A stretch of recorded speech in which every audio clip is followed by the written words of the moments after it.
And I found that my first couple of independent contractors were like, thank you so much for the free training. Bye-bye. Oh, it was heartbreaking. I felt like my whole world shattered. So I didn't know how many struggling people there were, not really until I started this experiment of scaling. Hi, everyone. Welcome back. I'm Charuta Kubella, licensed massage practitioner. And today we're going to talk about pros and cons to scaling your business. And I'm just going to lay it out there of what I've learned. You can take it or leave it. Again, I am not the best business person. I've learned how to be a good business person over the years, but it definitely didn't come natural. And so if you've got other ideas, please let me know in the comments. But I'm just going to lay it out there for people who are considering scaling their business. Okay. Let's just jump in. All right. So I've been scaling for the last 5 years, right after COVID, maybe right before, something like that. So maybe 4+ years, something like that. So I did not know what I was doing, and I unfortunately had to learn some hard lessons. And so I'm going to try to help you not learn the hard lessons I did. So I was a single practitioner renting a single room inside a business. That's how I did most of my career. The first 17 years, that's what I did. I rented in a chiropractic office. I rented in a healing arts office. I rented in, a space with other health and wellness practitioners. That's what I did. I also worked out of my home in the beginning as well, in a whole different state. And I was really naive, right? I was like, okay, I'm really busy. I have too many clients. I still want to retain the clients I have. And I don't really want to refer because, I want to continue to grow my business and I deserve it, right? And I was like, you know what? I'm just going to meet great people who want to get started and they'll value what I have to give them. And that's what it'll be. And because I didn't know how to do the W-2 thing, the employer thing, I just did independent contract. And what I realized pretty early on was that they weren't me and they were not so easy to transfer. I would see a client for every other week for 5 years. And then I said, hey, why don't you work with my new independent contractor? And because of respect for me, they would. And then they often wouldn't rebook. So it became really apparent that I would need to do training. I would need to train in the barefoot ashiatsu that I do, therapeutic style ashiatsu I do. I would need to train in myofascial release, trigger point therapy. I just needed to do a lot of training. And again, I was in the independent contract model. So what do I do? Do I just make this a perk? So that's what I did. I was just really naive and trusting. And I found that my first couple of independent contractors were like, thank you so much for the free training. Bye-bye. Oh, it was heartbreaking. I felt like my whole world shattered. But remember, I haven't really dealt with a lack mindset. I've been as busy as I've wanted to be my entire 20 years, and I've been in a massage room most of that time. So I didn't know how many struggling people there were, not really until I started this experiment of scaling. There are some very desperate, hungry massage therapists out there. And I'm just so sorry, but I can't have people steal my work either. So then I met with a payroll person and, they said you really need to, be able to control your independent, your intellectual property, essentially. It's taken me all this time to develop what I know. And so if I'm going to give it away, I need to make it a win-win. Okay. So I want to digress just a minute because I'm kind of getting ahead of myself. And what I want to say is, I think if you are like me and you're just busy and you're thinking about how can I earn more money? How do I make more money than what my hands can offer? I really think you need to do some soul searching, because if do you like managing people? And if the answer is no, then consider that extra source of income differently. For me, the answer is no. I don't like managing people. I like the talent. I like the skill of what I do, but I do not like managing people. So again, learn that the hard way. If you don't like managing people, you might not want to do this. If you're okay with managing people and you really like the business side of it, go for it. You really can earn more money.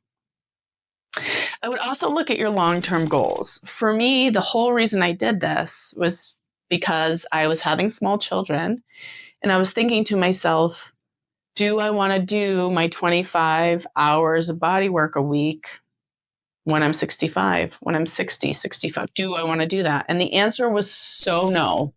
I want to teach. I want to coach. I want to mentor. I do not want to be in the body work room 5 to 7 hours a day when I'm 60. I just don't. It would feel like I wasn't giving all that I had to give.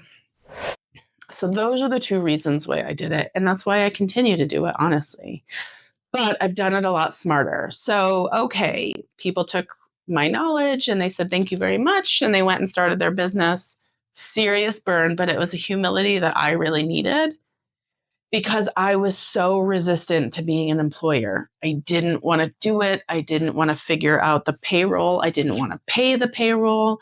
I didn't want to have to fill somebody's books or figure out how to be competitive. I didn't want to lowball anybody, because, when I was building my practices, I too had to, take a little part-time work here or there until my books were full, when I started my business in Oregon and Washington and then Colorado. And so I know what being exploited is like, and I just couldn't do that. But how do you make the numbers work, right? So again, decide if you want to manage people. If it's a neutral to a positive, try it. If you are not adverse to business, then go for it. If you are adverse to business, well, maybe get some coaching and figure out why you're adverse to business. I totally was. I liked the talent. I did not like the business. Some people do really well with independent contractors. Some do better with employees. The people that come to see me, it's such a specialty. It's highly therapeutic, highly injury based, recovery based, mind, body, soul based. We do not do your entry level fluffy massage. I don't even market that way. And so I needed a team that was going to be as good as me. And if they didn't want to work for me or they were newer, then I had to rise them up. So that means I added value to their experience here, right? I wasn't going to be able to pay them like an entrepreneur.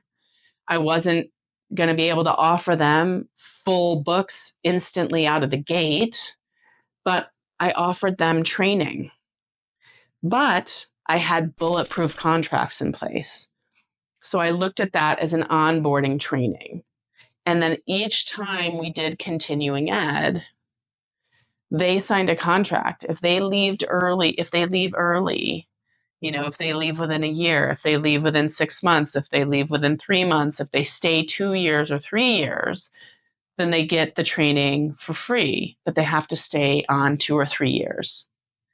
If they leave early for whatever reason, right? People move, things come up, people get pregnant, they have babies, life changes. But I needed to be paid back for that. And so I had the price point of, if you exit after 6 months, this is how much you have to pay me back. If you exit after a year, this is how much you have to pay me back. And this is legal and binding. This is really no different than a big company sending their executive to France for the weekends for onboarding, for training, for whatever. And then they're saying, and if you leave your contract early, you have to pay the business back. That's all I'm doing. But it was incredible peace of mind. It's legal and binding. My gosh, not that I would ever want to take my employees to task or hire a lawyer and do this, but I have these contracts in place. There are places where you can do this. eForms is what I use.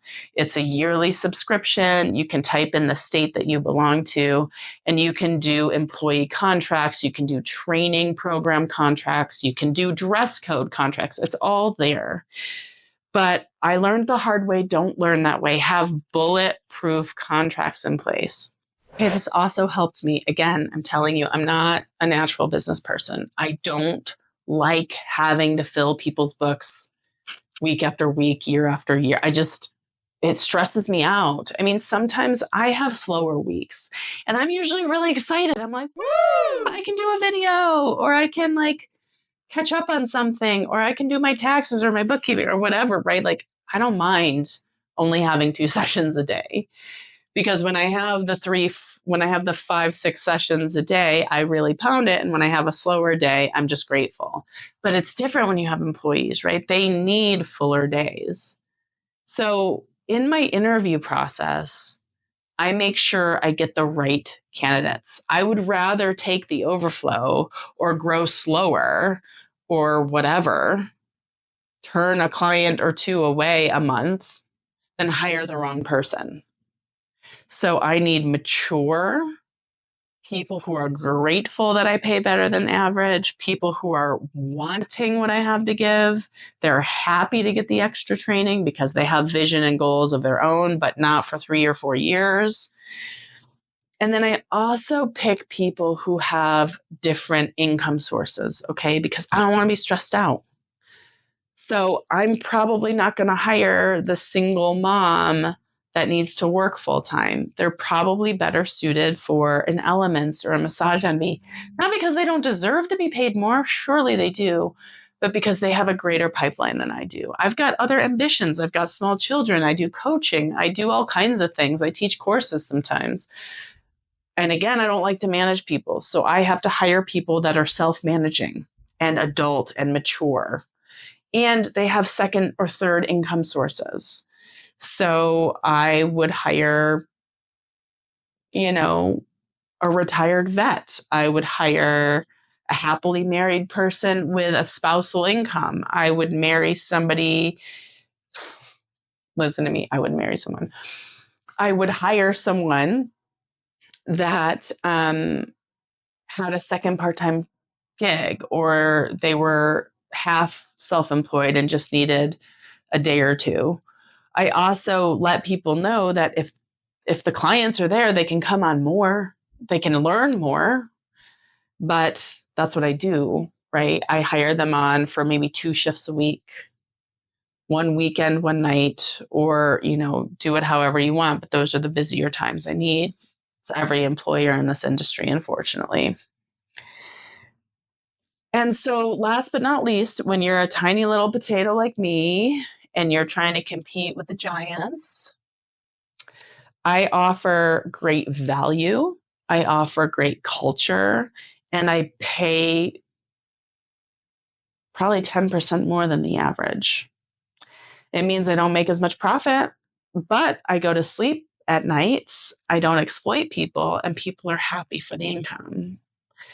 The other thing that I do, which you may or may not be in a position to do, but I am, and I guarantee minimums. So again, I can't always fill your books, especially off the gate, but I always need admin support. I always need support. So I don't have a front desk person. I am unwilling to pay somebody $40,000 or $50,000 a year to do what I mostly can do when I have the time. So basically, my people know that when they're slower, they're doing tasks. They're calling clients back. They're answering emails. They might set up social media. They might do all the things that I do. They might make some graphic design work in Canva. They might do some bookkeeping if I trust them. They might do some payroll, right? It's like, I can pay you more if our overhead is lower. So that's all I have today. Those are my notes. But I want to say, obviously, this is just what I've done. And again, I usually wait until I'm busting at the seams before I hire somebody else. one of the pitfalls is that you overhire and everybody's upset because they're not full. So that's what I got. See you on the next video.